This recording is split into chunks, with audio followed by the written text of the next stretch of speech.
नमस्कार। नवजागरण, परिवर्तन और क्रांति की धरती कोलकाता से मैं हूं सुकेश रंजन और आप देख रहे हैं हमारा खास चुनावी कार्यक्रम प्रेस क्लब। पहले बंगाल में क्यों और फिर ये प्रेस क्लब क्यों, इन दोनों सवालों का जवाब देता हूं, फिर कार्यक्रम में आगे बढ़ेंगे। नेता होता तो शायद ये कहता कि मैं बंगाल का बेटा हूं या फिर मुझे हुगली ने बुलाया है, लेकिन पत्रकार हूं। अपने 2.5 दशक के पत्रकारीय अनुभव के दौरान देश की राजनीति देखी है, बंगाल की राजनीति भी देखी है, रक्त रंजित बंगाल देखा है, फियर्स पॉलिटिक्स देखी है, यहाँ की कॉम्पिटिटिव पॉलिटिक्स, प्रतिस्पर्धा की राजनीति देखी है, बंगाल को लाल सलाम कहते हुए देखा है, लेफ्ट का अभेद्य किला हुआ करता था वो देखा है, बाद में ममता का स्ट्रीट फाइटर वाला रोल देखा है। उन्होंने जिस तरीके से लेफ्ट का सफाया किया, उफान पे आई, आज भी हैं, वो भी देखा है।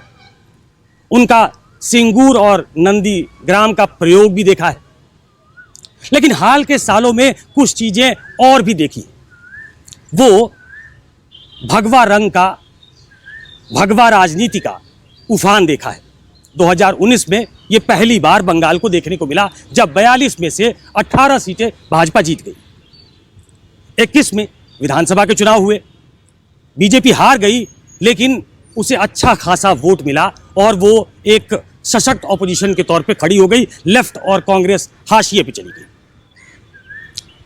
बंगाल इसलिए भी क्योंकि तमाम जगह बीजेपी ये दावा करती है, दम भरती है, कई जगह उनका असेसमेंट सही भी होता है कि उनका स्ट्राइक रेट 90%, 100% होता है। आप राजस्थान ले लीजिए, आप दिल्ली ले लीजिए, आप उत्तर प्रदेश ले लीजिए, आप मध्य प्रदेश ले लीजिए, लेकिन बंगाल में वो अभी भी ये नहीं कह सकते, नहीं कह रहे हैं कि हम 42 की 42 जीतेंगे। और वो तब है जब बंगाल में इंडिया ब्लॉक नहीं है।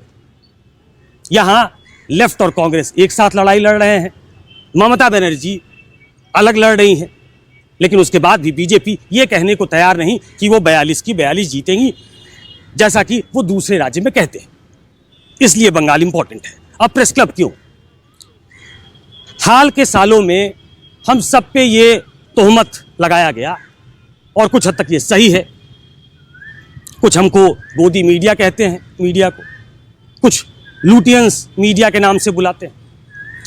आरोप ये है कि हम स्टूडियो में बैठकर एक नैरेटिव गढ़ते हैं, लोगों को इन्फ्लुएंस करने की, प्रभावित करने की कोशिश करते हैं। तो हमने ये तय पाया कि ग्राउंड पे जो लोग हैं, हम भी ग्राउंड पे जाएंगे, स्थिति देखेंगे और ग्राउंड पे जो जर्नलिस्ट काम कर रहे हैं उनसे उनका असेसमेंट पूछेंगे, इश्यूज पूछेंगे, चुनाव कैसा चल रहा है ये पूछेंगे। और इसलिए इस भद्रलोक में 4 भद्रलोक मेरे साथ बैठे हैं जिनका दशकों का बंगाल की राजनीति का अनुभव है, और हम बैठे हैं प्रेस क्लब में। ये प्रेस क्लब आज़ादी के बाद जितने भी चुनाव हुए हैं बंगाल में उन सबका साक्षी भी रहा है। तो इसलिए प्रेस क्लब। तो बिना वक्त गवाए हुए सीधा मुद्दे पे आते हैं, लेकिन उसके पहले अपने मेहमानों से आपका परिचय करा दें। शंखोदीप हैं, शंखोदीप दास। ये पहले आनंद बाजार पत्रिका में थे, दिल्ली में थे। आजकल यहाँ द वॉल एक साइट इन्होंने स्टैब्लिश की है, काफ़ी फेमस है, उसके एडिटर हैं। उनकी बाजू में बैठे हैं विश्वजीत भट्टाचार्य।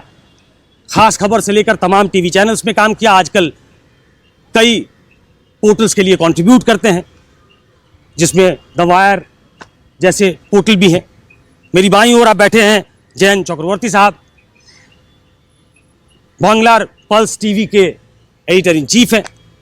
और सबसे बाईं तरफ जो बैठे हैं कौशल किशोर त्रिवेदी साहब, वो रेजिडेंट एडिटर हैं प्रभात खबर के, यहाँ का एक बड़ा अखबार है। शंखोदीप आपसे शुरू करता हूँ।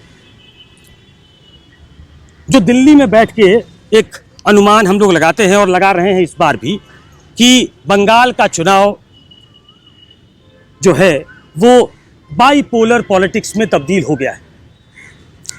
क्या ग्राउंड पे भी ये बाईपोलर कॉन्टेस्ट है या इस बार कुछ चेंज दिखता है आपको? देखो, 2019 के लोकसभा इलेक्शन से, चुनाव से बंगाल के जो पॉलिटिक्स है वो बाइपोलर ही बन चुका है। टीएमसी वर्सेस बीजेपी और बीजेपी वर्सेस टीएमसी। लेफ्ट और कांग्रेस बहुत मार्जिनलाइज फोर्स बन चुका है, यहाँ पे प्रांतिक शक्ति बन चुका है बंगाल पे। और 2021 के विधानसभा चुनाव में भी हम लोगों ने वही देखा और 2024 में भी हम लोग वही देखने वाले हैं। देखो, मेरा मानना है बंगाल में बीजेपी का जो कोर वोट है वो 20 से 25% से ज्यादा होगा नहीं। बाकी जो वोट है वो है एंटी टीएमसी वोट।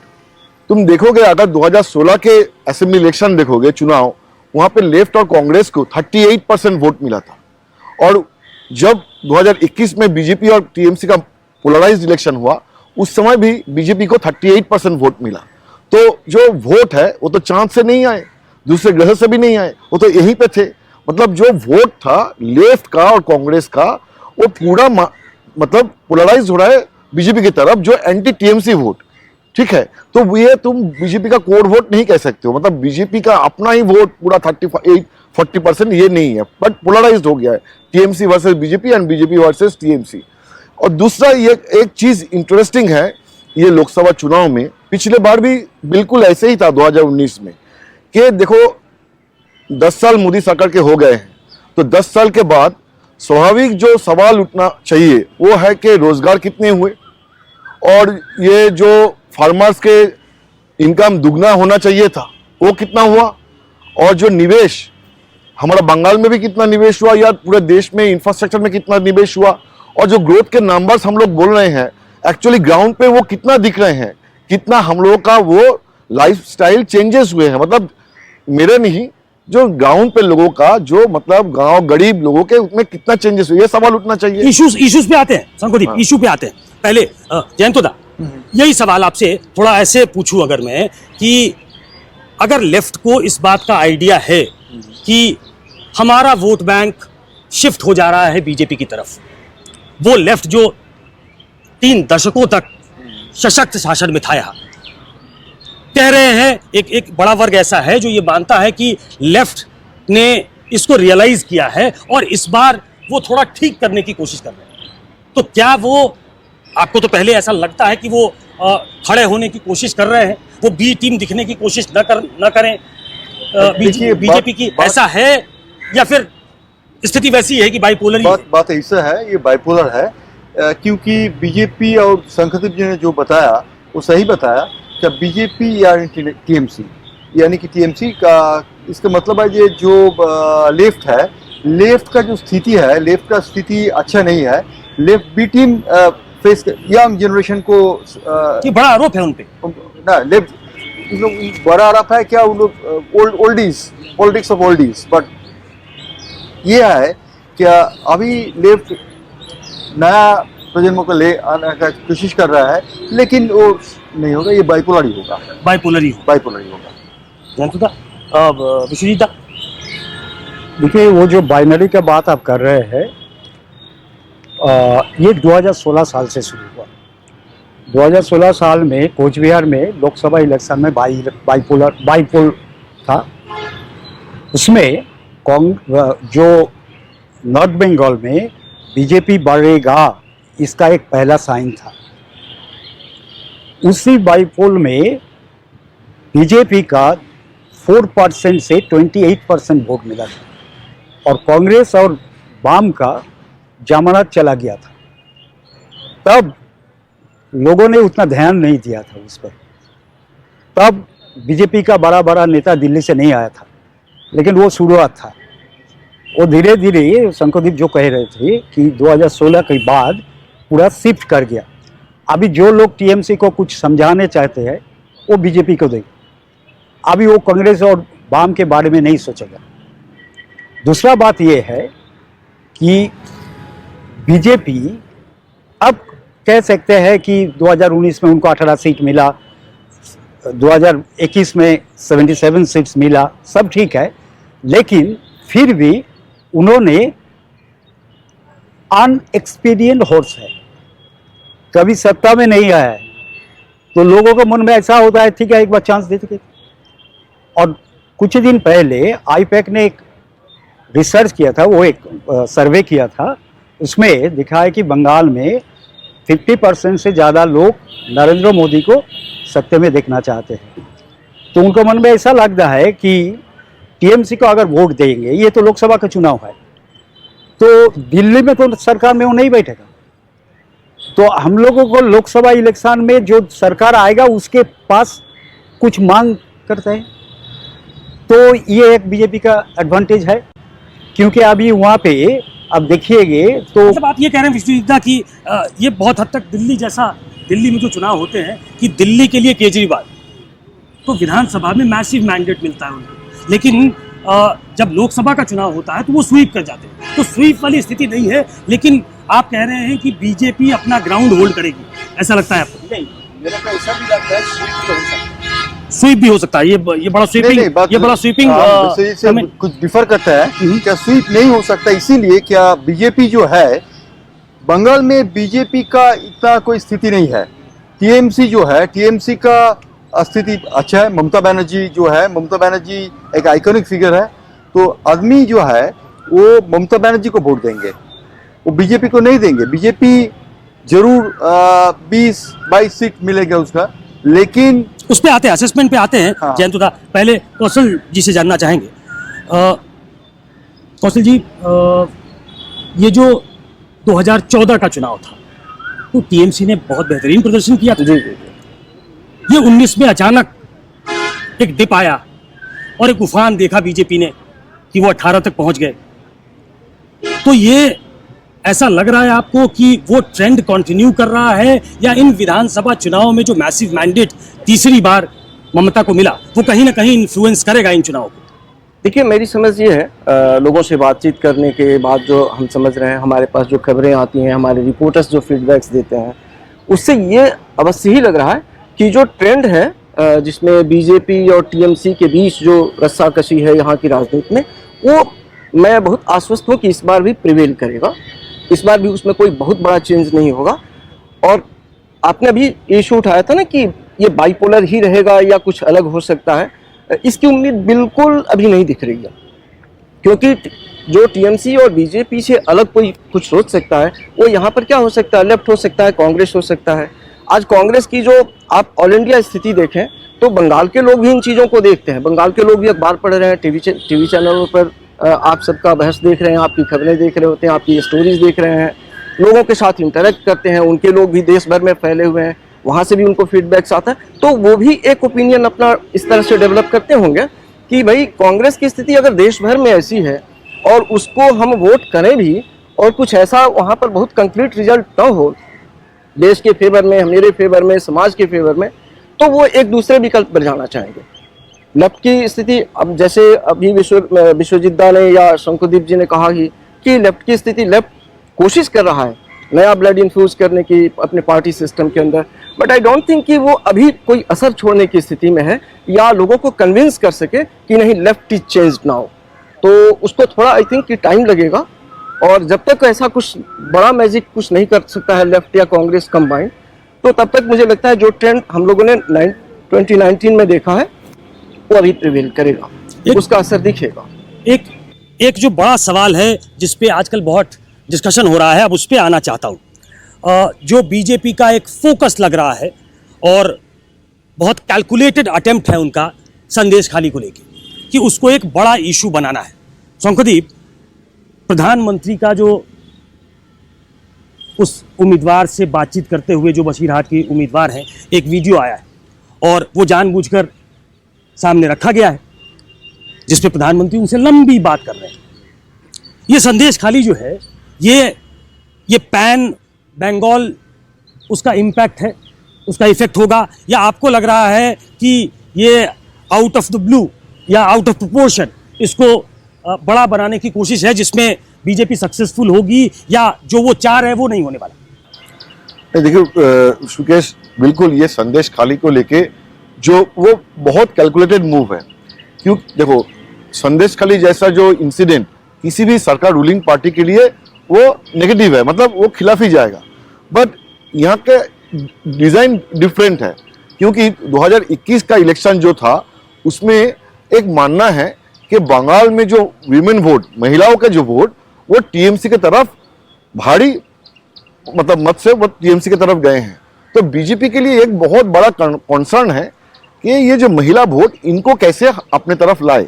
तो वो सिर्फ महिला वाला एंगल है, महिला वाला कुछ और भी है नहीं उसमें? नहीं, लॉ एंड ऑर्डर का भी इशू है, बट मेनली महिला इशू, विमेन वोट।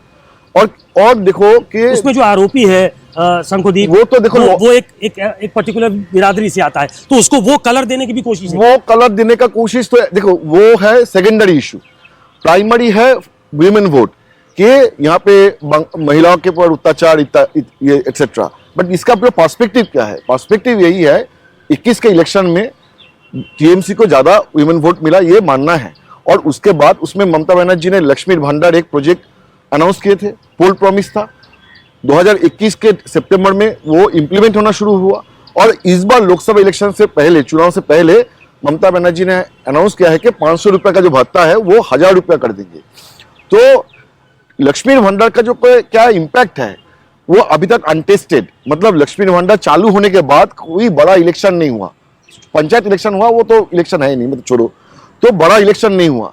तो बीजेपी में ये चिंता है, कंसर्न है कि ये जो चुनाव के दौरान ही जो पैसा मिलेगा 500 से 1000 रुपया हो जाएगा, तो इसका इफेक्ट क्या होगा? ये संदेश खाली वाला मुद्दा जो है पूरा महिलाओं को मतलब वो के एक डिवाइड करने के लिए, देखो पैसा तो मिल रहा है, बट तुम्हारा सिक्योरिटी कहाँ है, अत्याचार क्या हो रहा है। दूसरा मुझे और एक चीज शुकेश लगता है कि प्राइम मिनिस्टर ने जो फोन किया रेखा पात्रा को, जो संदेश खाली कैंडिडेट, सिर्फ बंगाल में ये लोग नहीं दिखाएं। ये जो सवाल बीजेपी के खिलाफ उठ रहे हैं कि मणिपुर और उन्नाव, तो वो सब ढकने के लिए भी एक वो है कि देखो हम लोग तो महिला सशक्तिकरण के लिए एक जो निपीड़ित महिला हैं उनको हम लोग कैंडिडेट बना दिया। एक अटेम्प्ट है।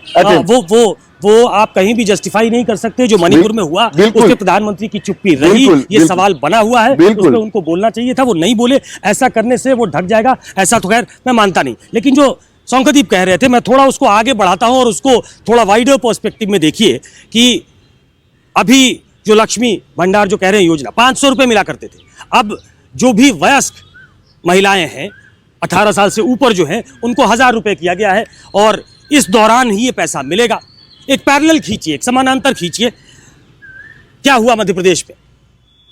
मध्य प्रदेश में शिवराज सिंह चौहान मुख्यमंत्री थे, उन्होंने एक योजना सरकार के सामने रखी जिसमें सीधे महिलाओं के खाते में पैसे मिल रहे थे और उसका एक इंस्टेंट रिजल्ट आपको देखने को मिला जब वो मैसिव मैंडेट के साथ जीत कर आए।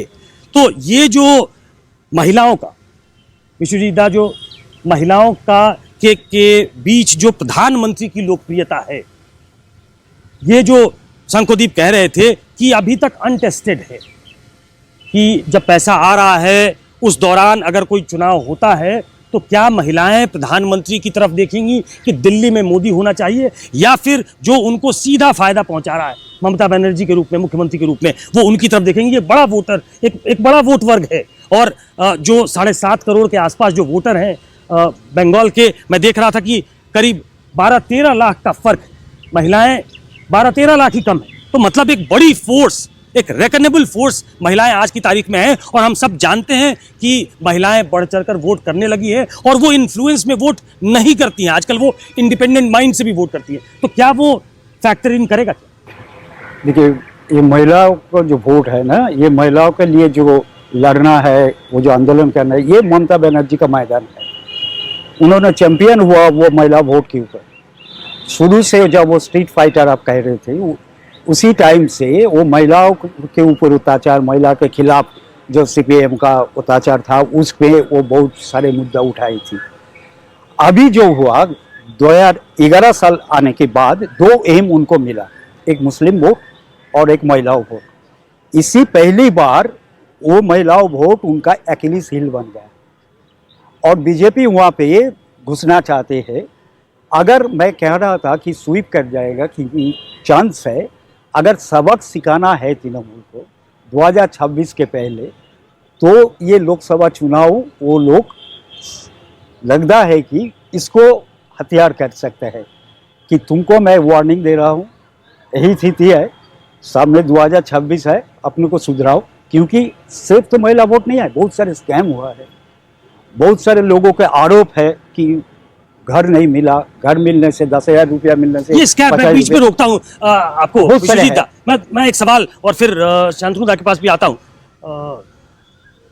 एक भ्रष्टाचार जो बड़ा इशू है, अब भ्रष्टाचार तो बहुत सारे लोगों पे आरोप यहाँ लगा है, लेकिन इलेक्ट्रल बॉन्ड में जो हुआ है उससे बड़ा भ्रष्टाचार तो सामने नहीं दिख रहा आज की तारीख में। तो क्या ये भ्रष्टाचार जो है वो इतना ज्यादा इनरोड बना पाता है क्या? यह भ्रष्टाचार इतना बड़ा इशू हो पाता है जो एक जमाने में था कि बोफोर्स के मुद्दे पे राजीव गांधी की सरकार चली गई, एक वीपी सिंह चाहिए था बोफोर्स को इशू बनाने के लिए। तो क्या आपको ऐसा लगता है कि ये इतना बड़ा हथियार बन जाएगा कि महिलाएं जिनसे पैसे पा रही हैं वो भूल जाएंगी, वो भ्रष्टाचार को इशू बना लेंगी, महिला सशक्तिकरण को इशू बना लेंगी? पहले विश्वजीत जी से पूछ ले और उसके बाद आपके पास।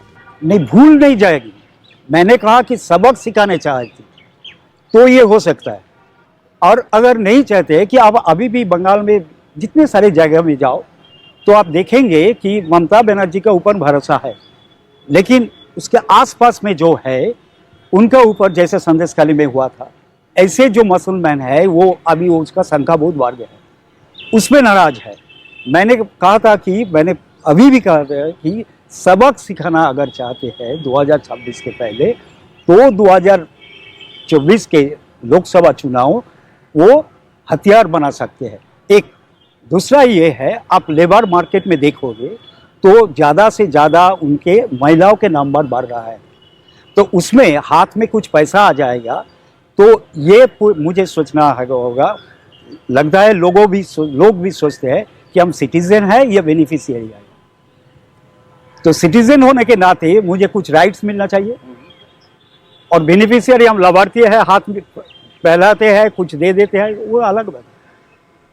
तो अगर लोकसभा चुनाव ऐसा चुनाव है कि लोग ये सोच सकते हैं, क्या हम सेलेक्टिव हो रहे हैं जयंत दा? देखिए 11 से मैं थोड़ा जोड़ देता हूं। हाँ। हम सेलेक्टिव हो रहे हैं क्या कि अगर प्रधानमंत्री 80 करोड़ लोगों को अनाज देते हैं तो उसको वो बेनिफिशियरी क्लास बना लेते हैं, और हम भी व्याख्या ऐसे करते हैं कि भाई ये तो उनका बिल्कुल नॉर्मल और जो ऑब्वियस वोटर होता है वो हो गया, लेकिन ममता बनर्जी के ये खिलाफ भी जा सकता है।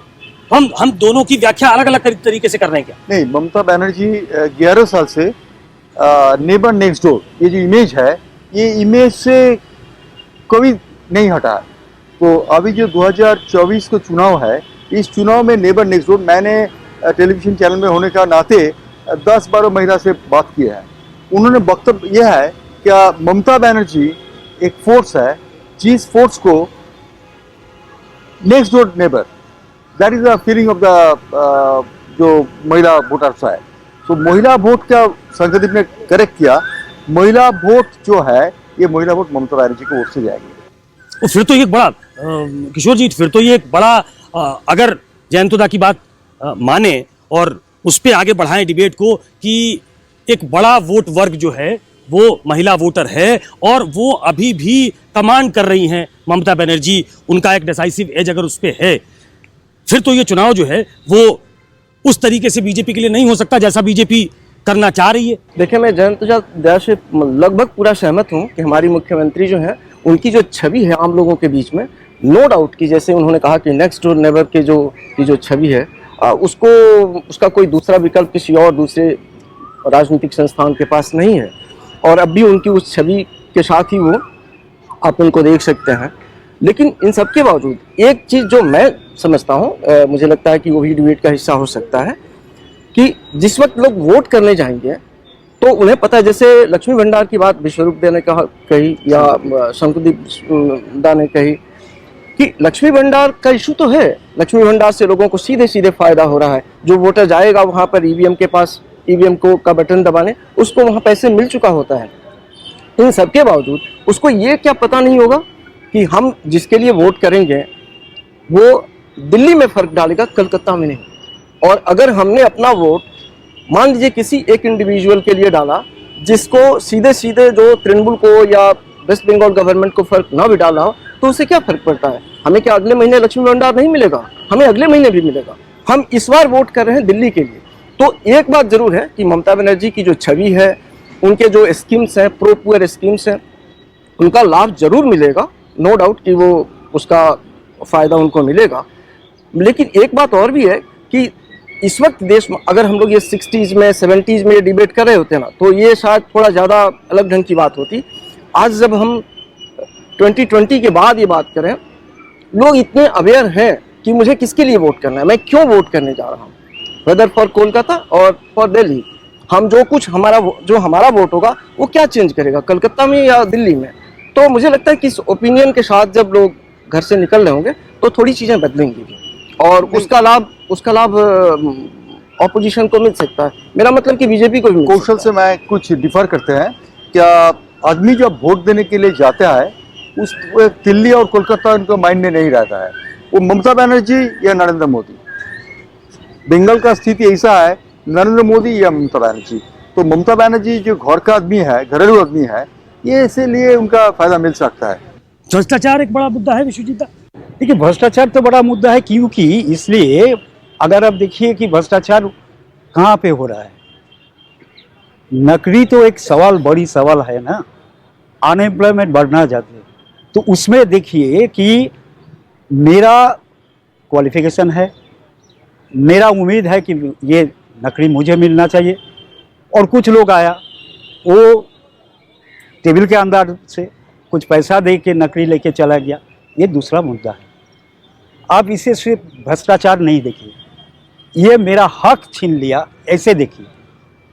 क्योंकि आप देखिए कि कभी पश्चिम बंगाल में 70s के बाद, और ये इतने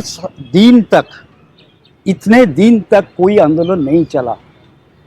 रास्ते में बैठे हुए हैं बहुत सारे लड़का लड़की, वो लड़ रहा है अपने हक के लिए। इसे देखिए, सिर्फ भ्रष्टाचार में नहीं देखिए। ऐसा नहीं है कि अच्छा ठीक है, वो इलेक्टोरल बॉन्ड से कुछ पैसा मिल गया, कि यह लेकर पॉलिसी से पैसा मिल गया, ऐसा तो नहीं है ना।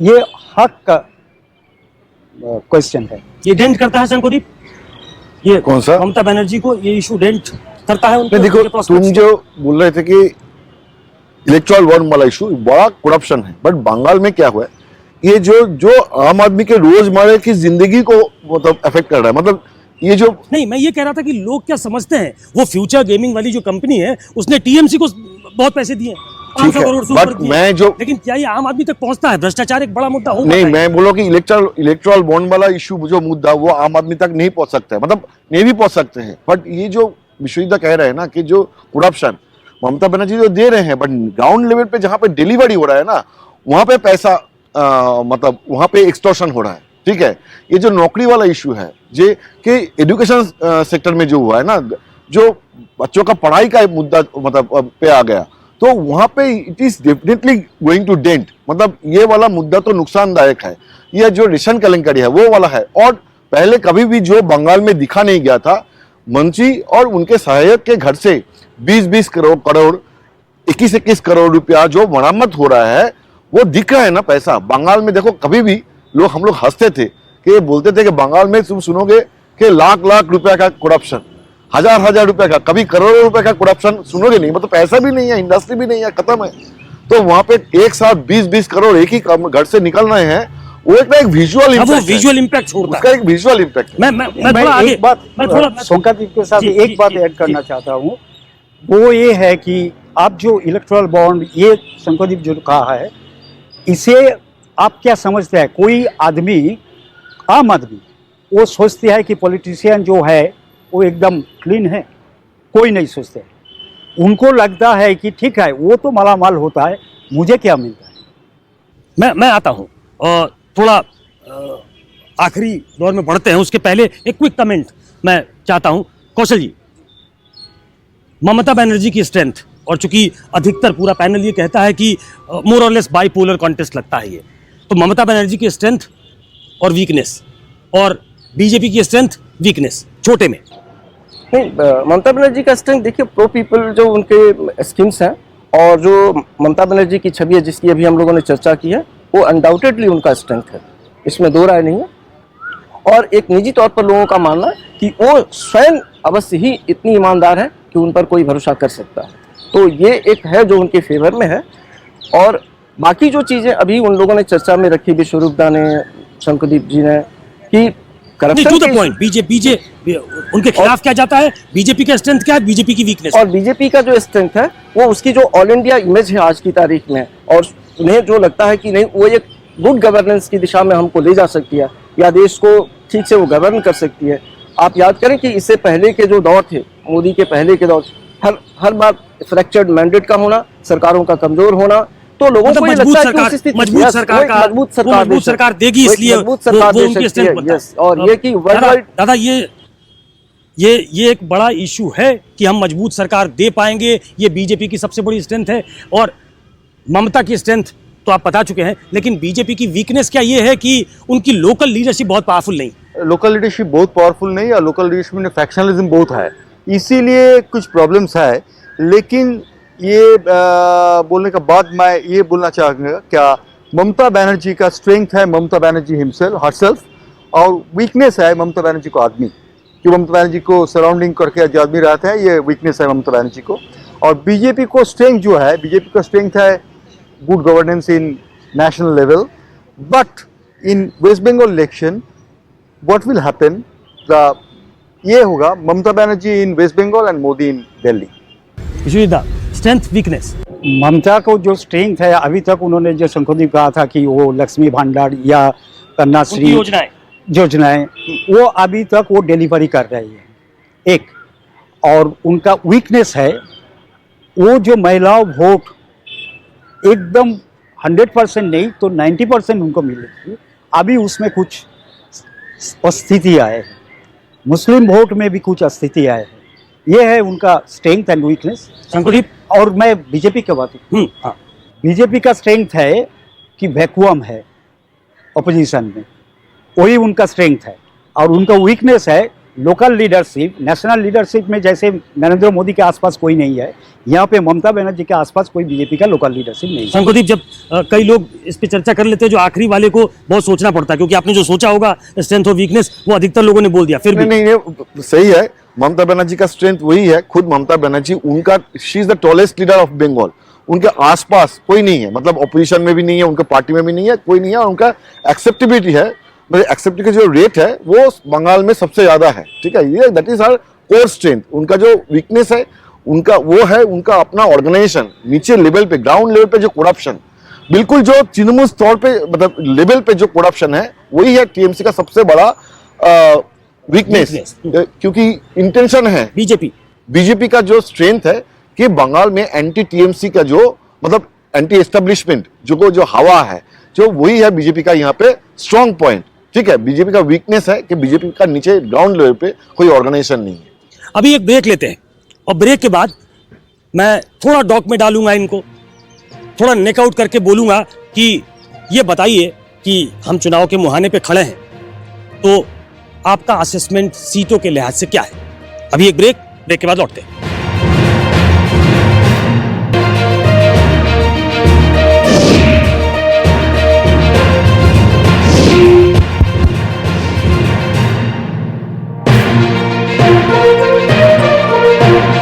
ब्रेक के बाद आपका फिर से स्वागत है। जैसा कि मैंने आपको कहा था कि नेकआउट करके अपना असेसमेंट, इस बार बाईं तरफ से शुरू करता हूं। कौशल जी, क्या असेसमेंट सीटों के लिहाज से? इस वक्त यदि वोट हो तो 2019 का जो रिजल्ट था मोटा मोटी उसी तरह की चीजें उभरेंगी। अगर मैं थोड़ा अंदर जाकर ये बोलूं कि थोड़ा रीजन वाइज बताएं कि कहां बीजेपी अच्छा करने वाली है, या कहां ममता बनर्जी का जो स्ट्रेंथ है वो पूरा इलाका ममता बनर्जी का स्ट्रेंथ हो कि वहां वो लूज नहीं करने वाली, वो बता सकते हैं? इट हैपेंड इन 2019, मुझे लगता है कि नॉर्थ अब भी बीजेपी को फेवर करेगा। नॉर्थ में बीजेपी थोड़ी ज़्यादा कंफर्टेबल अवस्था में रहेगी, वो थोड़ा इस बार फुटहोल्ड गेन करेगी लगता है साउथ में भी। लेकिन ममता बनर्जी की स्थिति को बहुत फर्क नहीं पड़ेगा। हमें लगता है कि जिस तरह की स्थिति अभी दिख रही है और जिस तरह से ममता बनर्जी की पूरी ताकत लगी हुई है मैदान में, तो दोनों मिलकर के वो 2019 जैसी स्थिति में ही आएंगे। मतलब आप कह रहे हैं कि बीजेपी 18, हाँ, 1-2 सीटों का फर्क पड़ भी सकता है। मतलब वो ऊपर भी जा और सकती है। थोड़ा ऊपर भी जा सकता है। नहीं, मेरा तो ख्याल इतना नहीं है। हम्म। मेरा स्ट्रेट एनालिसिस है। 42 आसन की चुनाव हो रहा है। 42 में 32 को तृणमूल टीएमसी का आ जाएगा और 10 या 12 30 होता है तृणमूल का, 10-12 बीजेपी का जाएगा। मतलब आप कह रहे हैं कि एक एक एक चेंज 19 से देखने को मिलेगा। उनसे देखने के मिलेगा क्या जो 21 ये जो असेंबली इलेक्शन हुआ है, कहाँ कहाँ उनका- बीजेपी को नुकसान होने वाला है? नॉर्थ बंगाल में बीजेपी का 1-2 सीट इलेक्शन हो सकता है। नॉर्थ बंगाल में बीजेपी फोटे था बीजेपी का, किंतु अभी नॉर्थ बंगाल में दार्जिलिंग सीट हो सकता है तृणमूल को जाएगा। शंकुदीप, देखो ये आपने जो मुझे वो रीजनाइज पूछा है, तो नॉर्थ में जैसे कहा कि नॉर्थ में तो बीजेपी स्ट्रांग है, तो मुझे लगता है कि नॉर्थ बंगाल में जो 7 सीट पिछले बार मिले थे, इस बार भी वो 7 सीट मिलने वाला है। दार्जिलिंग, अलीपुरद्वार, कोच बिहार, जलपाईगुड़ी, वो बालूरघाट, रायगंज और नॉर्थ मालदा, ठीक है। उसके बाद बीजेपी स्ट्रांग है नॉर्थ के बाद वेस्टर्न पार्ट में, तो वेस्टर्न पार्ट के लिए मैं मतलब आप ये कह रहे हैं कि जो दिल्ली में जैसा एक परसेप्शन है कि नॉर्थ बंगाल जो है वो बीजेपी ने उसको अपना गढ़ बना लिया है, तो वो रिटेन कर रही है। रिटेन कर रही है, बिल्कुल। और उसके बाद अब नीचे हम लोग आएंगे तो नदिया में रानाघाट इनको मिलने वाले हैं। देन नॉर्थ 24 परगनास, वहाँ पे 2 सीट तो इनका है ही, वो 2 seat they will retain, Barrackpore और बोनगा। साउथ 24 परगना में इनका एक भी सीट नहीं, और इस बार भी मिलेगा भी नहीं। मतलब साउथ 24 परगनास में 4 लोकसभा सीट है, एक भी सीट नहीं मिलेगा। हावड़ा में भी एक भी सीट नहीं मिलेगा। हुगली में 2 सीट मिल सकते हैं, हुगली एंड आरामबाग। और वेस्ट मिदनापुर में ये मिदनापुर तो जीतने ही वाले हैं, मतलब मुझे लग रहा है कि जीतेंगे। ईस्ट मिदनापुर में पाथियन, तमलुक, बांकुड़ा में दोनों सीटें बीजेपी जीतने वाले हैं। और मुझे लगता है, मतलब माय पर्सनल ओपिनियन, और पुरुलिया सीट जीत सकते हैं। पिछली बार ये लोग झारग्राम जीते थे, बट झारग्राम इस बार 50-50 है। चूंकि अब सीट तो मेरा जो मानना है कि अराउंड 19 सीट्स बीजेपी को, मतलब ऑलमोस्ट श्योर। और कुछ सीट है 50-50, like north Calcutta 50-50, Dum Dum seat 50-50, Krishnanagar 50-50, Jhargram 50-50, and then Ghatal it's all. पिछले बार तो मतलब it was like one way TMC का, बट इस बार मुझे लगता है कि घाटाल में भी टफ फाइट होगा। मतलब अभी से कह नहीं सकते कि घाटाल में क्या होने वाला है, तो इट में भी 50-50 कॉन्टेस्ट इन घाटाल। सुशीदा, चूंकि सीटों पे बहुत डिटेल में शंकुदीप ने बता दिया, तो कुछ सीटें ऐसी हैं जिस पे लोगों का ध्यान होगा। जैसे अधीर रंजन चौधरी की सीट है, वो बड़े पावरफुल माने जाते हैं, बहुत बार से लगातार सांसद हैं वो, लेकिन ममता बनर्जी से उनकी बिल्कुल नहीं पड़ती। और कहा जाता है कि इंडिया ब्लॉक साथ नहीं आ पाया, उसमें एक कारण जो है वो अधीर रंजन चौधरी भी थे। तो अगर सीटों के बारे में आप बता सके तो अधीर रंजन चौधरी क्या? अधीर रंजन चौधरी जीत जाएगा। वहाँ पे ऐसा स्थिति है कि अधीर रंजन चौधरी अगर इंडिपेंडेंट भी खड़ा हो जाते तो जीत जाते हैं, क्योंकि बीजेपी वहाँ लगता है, मुझे लगता है ऐसा कि बीजेपी का वहाँ पर कोई चांस नहीं है। तो बीजेपी अगर टीएमसी और अधीर रंजन चौधरी का बीच में किसी को चाहिए, वो क्रिकेटर जो गए, यूसुफ पठान, ठीक है, क्रिकेटर गए हैं, वो वहाँ पे एक पोलराइजेशन वोट होगा, तो उसमें बीजेपी का तो कुछ वोट है, वो प्लस पॉइंट है अधीर रंजन चौधरी का। मेरे को लगता है वो फर्क स्लॉग ओवर में बहुत लंबा लंबा मारते हैं पठान, मारते हैं, कैच आउट भी होते हैं। अच्छा, कैच आउट भी तो होते हैं ना, मारते तो है लंबे लंबे। तो ठीक है, तो 7 कॉन्स्टिट्यूएंसी है ना, 4 में मार सकता है, 3 में बस हो गया, और 3 में मार दिया, 4 में कैच आउट हो गया।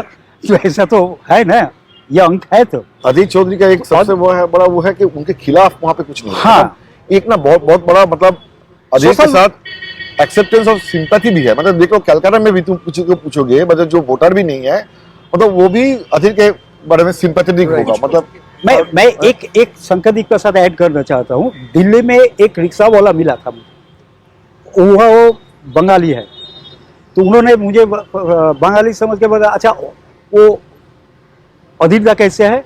मैं बोला अधीर दा? बोले हाँ, वो हमारा हुआ तो परिवार है ना, जब बारिश होता है, जब भांगन होता है, तो वही देखते हैं। ये अधीर चौधरी को वो संकदिक कहते हैं। लेकिन कुछ और सीटें हैं। यूसुफ पठान को जो ममता जी ने उधर भेजा ये गलत है। ये गलत है कि गलतफहमी है ये, क्योंकि यूसुफ पठान क्रिकेट में बहुत लंबा लंबा मारते हैं, लेकिन अधीर रंजन चौधरी के पास कुछ नहीं होगा। चलिए, इस पे मत है क्या लग रहा है तो, लेकिन चूंकि सीटों पे बात चली गई और हम बहुत अंदर तक चले गए कि कौन, तो 2-4 सीटें आपने जिसपे आपने लोगों का अधीर राय का मामला उठाया, तो मुझे लगता है कि हम सब लोग लगभग सहमत हैं इस बात से कि वो एक व्यक्ति के तौर पर उनका जो एक्सेप्टेंस है वो अनचैलेंजेबल है। तो यहाँ 4 लोग बैठे हैं, वो सब कह रहे हैं कि अधीरता जीतेगी। मैं दूसरी सीट पे आता हूँ। कुछ और सीटें हैं जिसपे लोगों की नजर होगी और वो मतलब बंगाल के बाहर भी होगी। ऐसे तो महुआ मोइत्रा की सीट है, आजकल वो बहुत चर्चा में है। जिस तरीके से उनकी मेंबरशिप गई तो उनके बारे में कहा जा रहा है, प्रधानमंत्री ने जो उनके खिलाफ खड़ी हैं, राज परिवार से आती है अमृता राय, उनसे अमृता रॉय बोलते होंगे, तो उनसे बात की, भ्रष्टाचार को एक बड़ा मुद्दा बनाने की कोशिश की। तो मैं संक्षेप में जानना चाहता हूँ उनकी सीट पे क्या होने वाला है, और 2 और सीटें जिसमें बिहार के लोगों का इंटरेस्ट हो सकता है। आपको मालूम है मैं किसकी बात कर रहा हूँ, मैं शत्रुघ्न सिन्हा की बात कर रहा हूँ, और मैं कीर्ति आजाद भी इस बार चुनावी मैदान में। क्रिकेटर्स काफी हैं इस बार चुनावी मैदान में दोनों तरफ से, मतलब टीएमसी की तरफ से। तो इन सीटों पे क्या लग रहा है आपको? महुआ, मेरे ख्याल में महुआ में तो जीत जाएगी। कृष्णागढ़ सीट बीजेपी को नहीं आएगी। आगे और आगे शत्रुघ्न सिन्हा आसनसोल में जो स्थिति है, आसनसोल भी टीएमसी का है। कीर्ति आजाद का सीट जो है 50-50। और ओवरऑल आपने अपना असेसमेंट नहीं दिया? मेरा ओवरऑल जो असेसमेंट है वो बीजेपी 18 से 20 अभी इसी स्थिति में। और पॉलिटिक्स में एक दिन में तो सिनेरियो ऐसा बदल जाते हैं ना, बहुत सारे बदल जाते हैं। अभी चुनाव होते हो तो आज चुनाव होते हो, तो ये मेरा असेसमेंट। ये वाला मैं ऐड करूँ एक पॉइंट जो बोले हैं ना कि इलेक्शन के दौरान चेंज।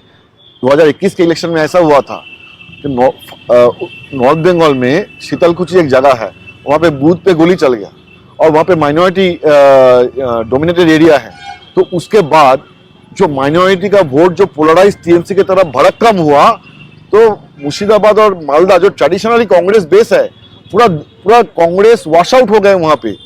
अधीर चौधरी के कॉन्स्टिट्यूंसी में कांग्रेस ने एक भी असेंबली नहीं जीता उस एक इंसिडेंट के बाद। तो ऐसा होता है ये जब लंबा चुनावी सफर होता है, और इस बार तो 7 फेज में चुनाव। कौशल जी कुछ कहना चाहते हैं? हाँ, ये ध्यान रखने का है कि अभी फाइनल फेज तक 2 महीने का लगभग समय है हमारे पास, 55 से 60 दिन का। और इस बीच में ना देश बैठा रहेगा ना बंगाल बैठा रहेगा। बहुत सारी चीजें होंगी, बहुत सारी चीजें आएंगी जाएंगी। एंड आई थिंक कि जो चीजें in future course of time जो इमर्ज करेंगी, उनके चलते रिजल्ट किसी भी तरफ टिल्ट कर सकता है। देखिए, सीए और एनआरसी को एक मुद्दा बनाया है टीएमसी ने, तो टीएमसी सीए और जो एनआरसी को जो मुद्दा बना है, ये वोट टीएमसी का वोट से जाएगा लगता है। चलिए, देखना है लंबा। मैंने कहा कि 7 फेज में चुनाव हैं बंगाल में, और अभी आमद नहीं हुई है प्रधानमंत्री की इस तरफ। प्रधानमंत्री उनके सबसे बड़े वोट कैचर के तौर पे हैं बंगाल में। उसका कितना इम्पैक्ट होगा कहना मुश्किल है, लेकिन पिछली बार उन्होंने बहुत मेहनत की थी, उसका रिजल्ट दिखा था। ममता बनर्जी अपनी पार्टी की सबसे बड़ी नेता है, उनको मैच करने वाला कोई नहीं है, और देश की बड़ी नेताओं में शुमार हैं ममता बनर्जी। वो मैंने कहा स्ट्रीट फाइटर रही है, मैंने उनकी ऑटोबायोग्राफी पढ़ी है, कुछ बायोग्राफी भी उनकी पढ़ी है, कि वो ज़मीन से उठकर ऊपर आई है। तो वो अभी इंजर्ड है, वो भी मैदान में अभी दिख नहीं रही है, तो उनका मैदान में आना अभी बाकी है। वो स्लॉग ओवर्स में कैसा परफॉर्म करेंगी ये भी देखना पड़ेगा। तो इस पर नज़र रहेगी कि बंगाल, और मैंने आपको पहले बहुत तफसील से बताया था कि बंगाल इम्पोर्टेंट क्यों है। बंगाल इम्पोर्टेंट इसलिए है क्योंकि बंगाल संख्या के लिहाज से तीसरा ऐसा सूबा है उत्तर प्रदेश और महाराष्ट्र के बाद जो सबसे ज़्यादा संख्या में 42 की संख्या में सांसद भेजता है। इसलिए बंगाल का इम्पोर्टेंस रहने वाला है, हर बार की तरह हिस्टोरिकली भी इम्पोर्टेंट रहा है बंगाल का पार्टिसिपेशन डेमोक्रेसी में। तो बहुत इंपॉर्टेंट है नेशनल लेवल पे इसका इम्पैक्ट क्या होगा, ममता बनर्जी का फ्यूचर कोर्स ऑफ एक्शन क्या होने वाला है, और जो इंडिया से उनकी खट्टी मीठी दोस्ती जो चलती रहती है, क्या वो बरकरार रहेगी या उसमें कुछ खटास आएगी। ये तमाम चीज़ें देखने वाली है। और जैसा मैंने पहले कहा कि प्रधानमंत्री का आगमन भी देखने वाला होगा, जब वो इधर की तरफ रुख करेंगे कितना वो इम्पैक्ट करता है। तो ये बात हुई कोलकाता प्रेस क्लब से बंगाल चुनाव पे। अगली मुलाकात मुंबई प्रेस क्लब से।